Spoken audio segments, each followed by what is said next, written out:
Hey guys, Chrono16 here with a new updated video about Comet Ison. Now, as you guys know who follow us here on YouTube, we first made a video several months ago when the information was just breaking about Comet Ison.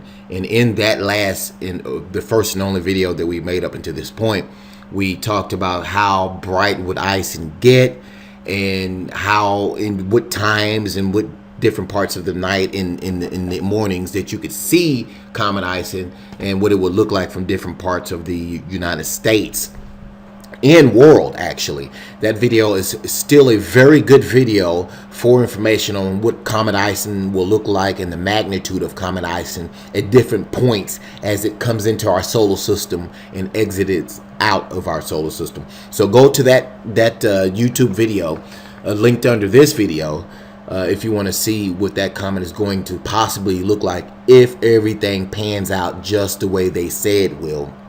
The only information in that video that isn't good is at that time when I made that video, I said that Ison, there's no evidence that we were passing to the debris field of Ison at that time. And at that time, there was no evidence. Now, obviously, several months later, there's some new information that's come out from a scientist, Paul Wiegert, from the University of Western Ontario. He ran some computer simulations, and what he found out is that the Earth will pass into the comet tail debris section of Comet Ison. But what he's saying is, when that does happen, what he's stating is that for one, the comet is traveling through space at 125,000 miles per hour. And when these comet dust particles hit the atmosphere and they start to descend, it will slow down, resulting to what he said, instead of burning up in the atmosphere like you've seen in many videos over the last couple of months of meteorites coming into the atmosphere and burning up into bright lights, he's saying this stuff is going to drift down slowly and no one will even notice it, according to him and NASA, if you really want to believe that. Now, as you know, I don't believe anything any government agency tells you, because they're not looking out for your best interest in the first place. All they're trying to do is get more power and money. That's all they're concerned about. They're not concerned about me and you or our safety at all. Now, they say that all of this is going to happen in 2014 around January 12th. All this stuff is supposed to take place as we pass into the debris field of Comet Ison. Now, there are other people out there like remote viewer Ed Dames, for example. There's some information linked on this video about Ed Dames and what he is and what remote viewing is.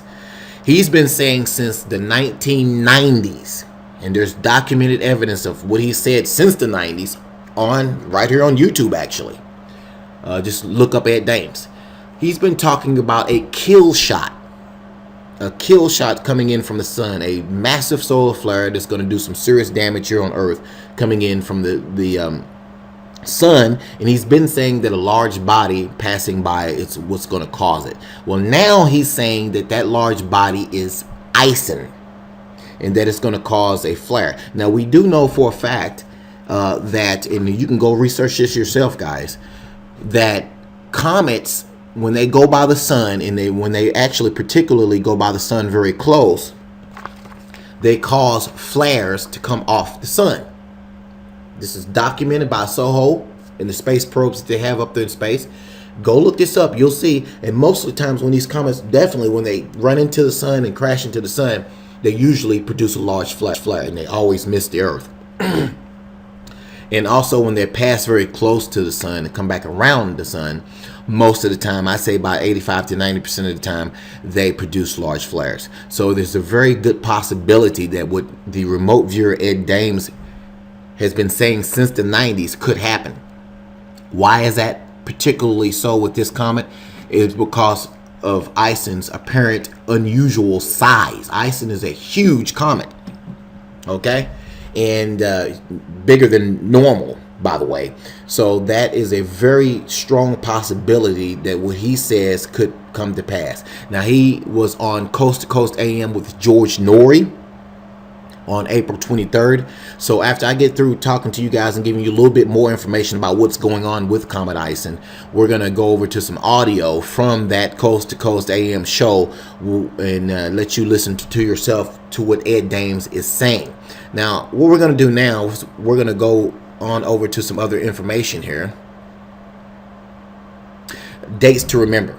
Okay, now the dates to remember here are October 14th and 15th, and we're going to go on over to Stellarium, which is there's a link under this video on how to get Stellarium. It's a free program, very useful program, and these dates are showing the comet in different parts of the sky around different types of objects like planets and Leo and different formations in the sky, so that way you can go outside at certain times and look at it.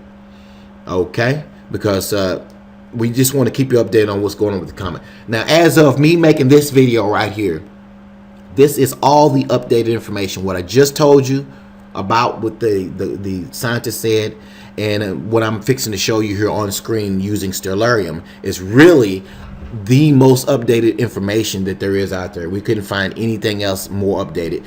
But I do want to stress, there is a possibility that this comet will have an electrical reaction with the sun and cause a large flare to happen. That is a very real possibility, and it's also a very real possibility now that when we pass into debris field, it could cause a possible deadly meteor shower. I didn't say it was going to happen for sure. I did say it is very possible that that could happen, because no one knows what this comet is made out of. No one knows what's following this comet into our solar system. So these are very real possibilities, and I want to stress very urgently that these are very real possibilities, and that you may want to obviously watch the progression of this comet as it comes in toward the earth and toward the sun and passes back out, if it makes it and doesn't fall apart when it interacts with the sun. Okay, now let's get on over to Stellarium and check out these dates here on screen. Alright guys, the first date we're going to go to here is October 14th and 15th. Comet Ison will pass very near the star Regulus in the constellation Leo, as you can see here on screen. Now, the best time to see this formation in October is between 4 a.m. and 6 a.m. The reason why is if you go out before 4 a.m., it's not going to be above the horizon yet. And if you go out there after 6 or around 7 or something, the sun will be coming up and it'll be much harder to see. So between 4 and 6 a.m. is the best time to go out there and see Comet Ison right next to Regulus, and it'll be a magnitude of 8.64 then. And not only will it be right next to Regulus, but it'll actually be closer to the planet Mars. So that should be very cool to see on the morning of October 14th and 15th, this formation of Regulus, Mars, and Comet Ison in the eastern sky. Look due east on that morning in between those times.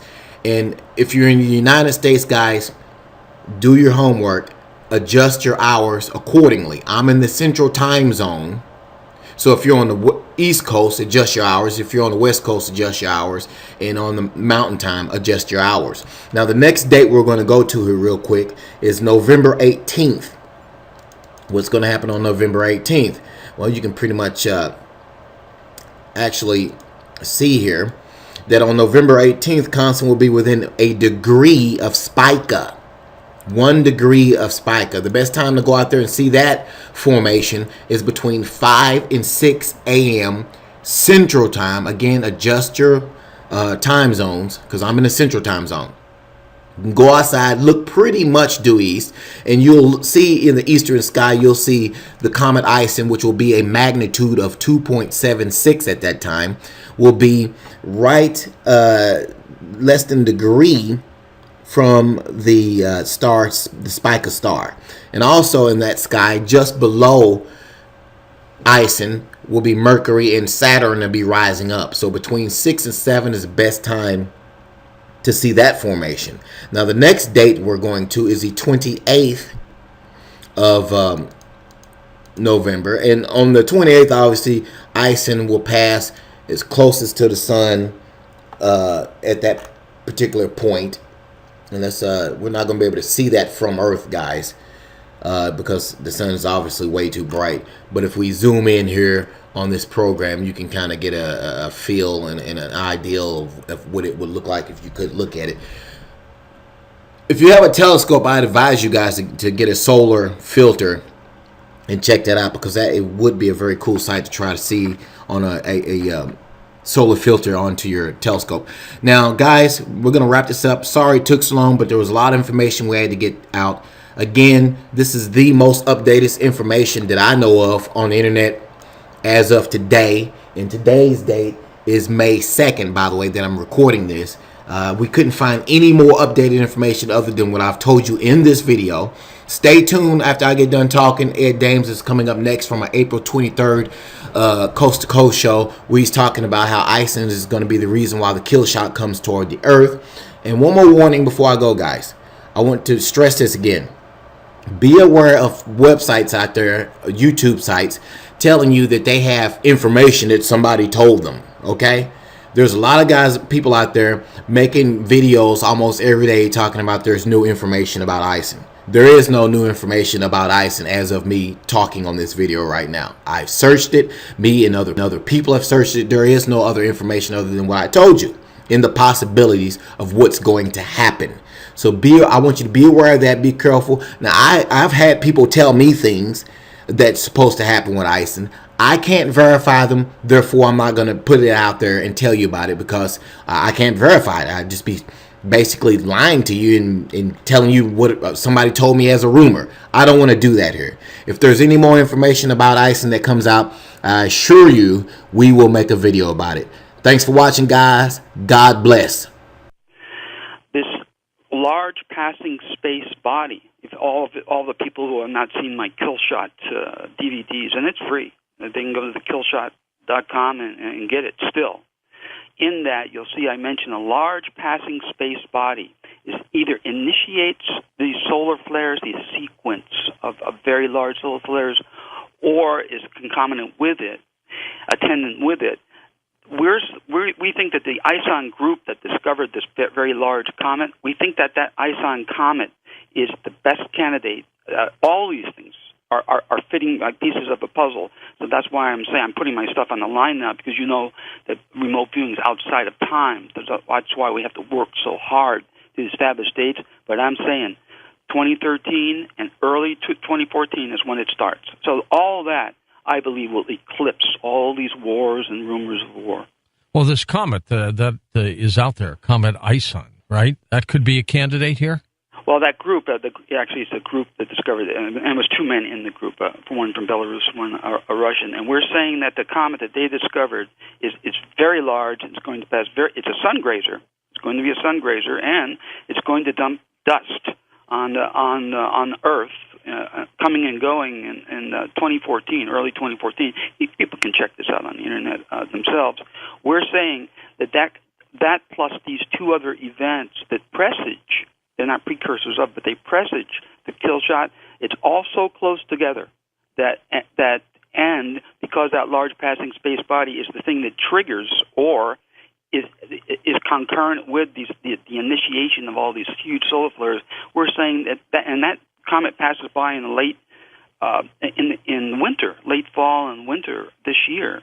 That's when it starts. That's when we're saying all the stuff really starts. Now, we may have some very large solar flares before that, but we're saying when that comet passes through this neck of the woods, that's when the stuff really hits the fan.